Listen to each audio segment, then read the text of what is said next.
Breaking news on Google, B2C on Instagram.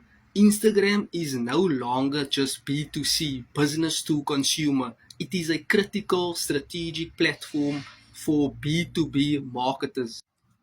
Many business owners are operating on Instagram. If you can showcase your expertise on how business owners can generate leads, nurture leads, build an email list, or generate leads and turn that leads into paying customers consistently, continuously, effortlessly, efficiently, business owners buys into time, into ways and means to save them time and energy and frustration.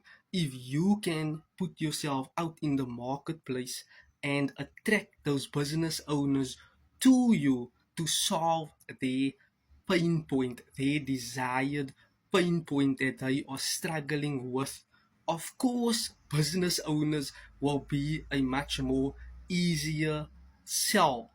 They will buy what you have to offer, whether it's your products or your awesome services. Why business owners think in terms of how can I save time? How can I invest in tools, in resources, in products, in online equipment and funnels and systems so that I can lean to the back, be in the back end while certain things are working for me so that I can do less. That is the end result. Business owners want to do less so that they can start maximizing the profits and start serving more people in the end. So if you can showcase your expertise, the benefits of your products and what it does, not just what it is, what it does, business owners can purchase things from you.